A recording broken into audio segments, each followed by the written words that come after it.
Jim, I can barely say it now, 7 defeats on the trot. A good start today. We took the lead. Second half, we just seemed to give up almost. Just didn't come out and do what we spoke about at half time, just to continue what we did in the first half. Be brave.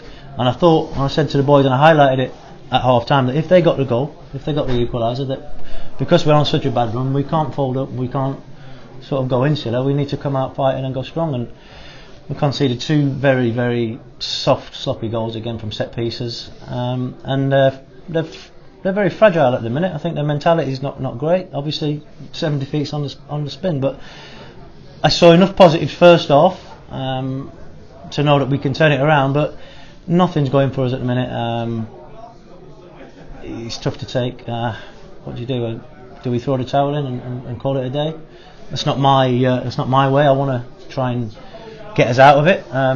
Like I say, I take all the positives from the first half, and I can see that there was something there to work with, and I thought there was a couple of good performances from, obviously, Elliot coming in, not 100% match fit yet, but he was a good highlight. I thought the shape that we played today, a completely different system that we've not really worked on, but I had to throw it together because certain individuals and injuries, and we were brave, and the boys were brave in the first half.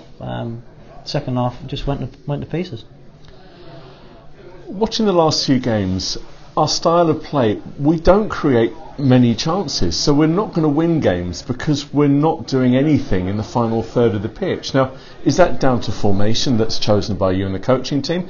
Is that they're not doing what they should be doing? But we can't win because we don't create. No, I think that's, again, because you're on such a bad run, you don't go defensive, but you think, right, we've got to try and plug some holes and stop the goals going in the other end, if you know what I mean, because for 2 months we've conceded goal after goal, a lot being down to individual mistakes. I can count probably 10-15 goals that are individual errors, and I can't eradicate that. That's something that it's a player's professionalism and taking responsibility. But the way we set up, we're not defensive. I mean, we went 2 strikers on the pitch today. We had 3 in midfield, with Shaq playing in number 10, and we were hoping that we could get the wing backs out and create crosses and provide crosses for either Connor. Obviously, he came off injured again, which didn't help us. But Elliot going on there as well, and I think first half it worked to a T, and we were really, really good in possession and lots of movement. But the goal knocked us back, and I could feel it at half time that if that happened, that's why I really went on a positive and said, look, if it happens, we regroup and we go again. And I mean, we've lost 7 on the trot. 2 or 3 we've had a good hiding in. I'm not going to lie about that, but a lot of games we're in, and there's not a lot between the teams. And I mean, you look at Kings Langley now, from where they were to where they are now, up and looking at as though they could get into the playoffs, and you can't tell me they were 10, 20, 30 times better than us. It was just goals change games, and we need to try and create more. I said that to the boys in there. We did a warm up before the end.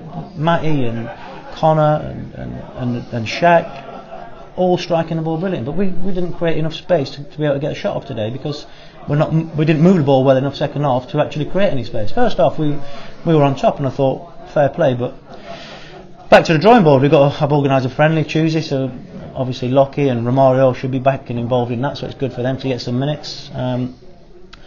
Try and give some of the fringe players a good run out and try and get some confidence from that, but we're going to be working hard. We're continually working hard. We're not doing anything different. I feel the squad is a strong squad, probably ironically stronger than we started the season with, but results matter, and we're not getting results, and it all beds with me. I'm the one that takes the full brunt of it, and yeah, I'm working hard, but if there's a change needed, there might be a change needed. It's football. I'm not too shy to know that could eventually happen, but I think the boys are still with me, the dressing room's still with me, I think, so hopefully we can turn it around on Saturday. Have you ever faced anything like this in your managerial career before? Not really. I mean, not a run as bad as this, but I had a tough time at St Albans in the second season in the Conference South, and results didn't go too well for us. But like I say, if we were getting hammered each week, and I'm thinking the gulf in class is miles away, then I'd be thinking if maybe somebody else's job to try and sort out. But I think we're quite close, and a couple of injuries back, a couple of lads back from injury, and actually be able to pick the same 11 for maybe 1 or 2 games and work on a system that we can work on, rather than just throwing things together on a Saturday morning because somebody can't play or somebody goes down in the warm up, or reoccurrence of a hamstring injury and things like that. We haven't been able to plan anything for months and months, and it's no excuse. I don't make excuses, but we work hard and we try and put it right. Lovely. Thank you.